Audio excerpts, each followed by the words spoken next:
Young children's sense of identity. A sense of self develops in young children by degrees. The process can usefully be thought of in terms of the gradual emergence of two somewhat separate features, the self as a subject and the self as an object. William James introduced the distinction in 1892, and contemporaries of his, such as Charles Cooley, added to the developing debate. Ever since then, psychologists have continued building on the theory. According to James, a child's first step on the road to self-understanding can be seen as the recognition that he or she exists. This is an aspect of the self that he labeled self as subject, and he gave it various elements. These included an awareness of one's own agency, that is, one's power to act, and an awareness of one's distinctiveness from other people. These features gradually emerge as infants explore their world and interact with caregivers. Cooley, 1902, suggested that a lot of the self as subject was primarily concerned with being able to exercise power. He proposed that the earliest examples of this are an infant's attempts to control physical objects, such as toys or his or her own limbs. This is followed by attempts to affect the behavior of other people. For example, infants learn that when they cry or smile, someone responds to them.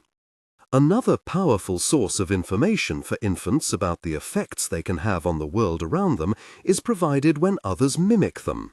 Many parents spend a lot of time, particularly in the early months, copying their infants' vocalizations and expressions.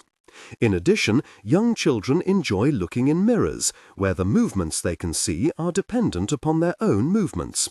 This is not to say that infants recognize the reflection as their own image, a later development.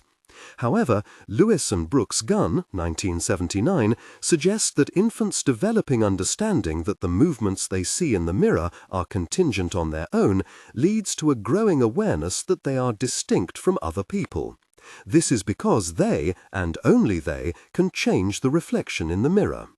This understanding that children gain of themselves as active agents continue to develop in their attempts to cooperate with others in play.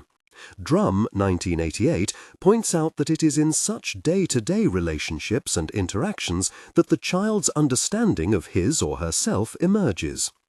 Empirical investigations of the self as subject in young children are, however, rather scarce because of difficulties of communication.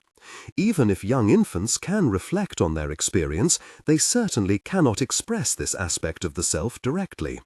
Once children have acquired a certain level of self-awareness, they begin to place themselves in a whole series of categories, which together play such an important part in defining them uniquely as themselves.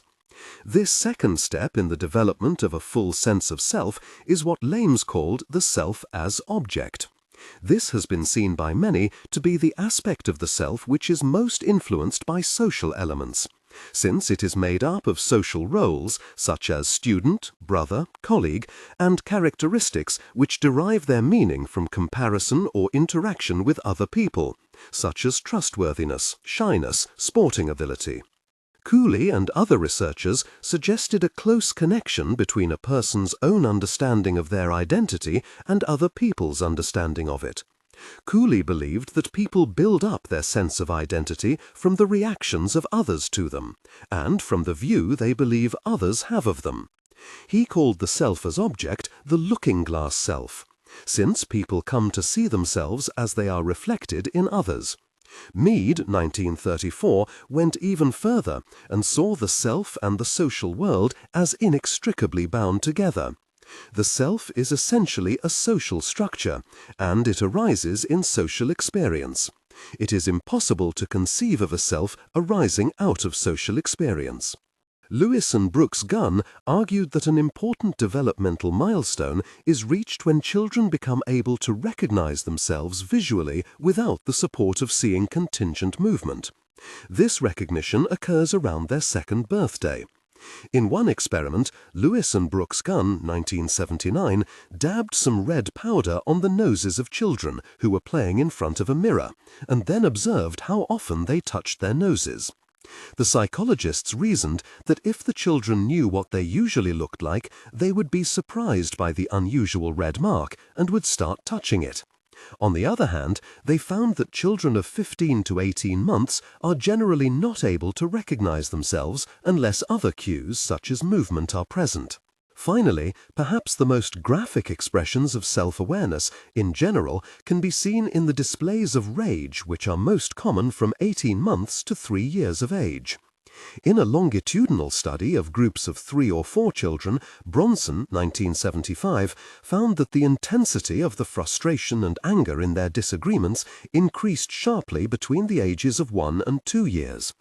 Often, the children's disagreements involved a struggle over a toy that none of them had played with before or after the tug-of-war. The children seemed to be disputing ownership rather than wanting to play with it. Although it may be less marked in other societies, the link between the sense of self and of ownership is a notable feature of childhood in Western societies.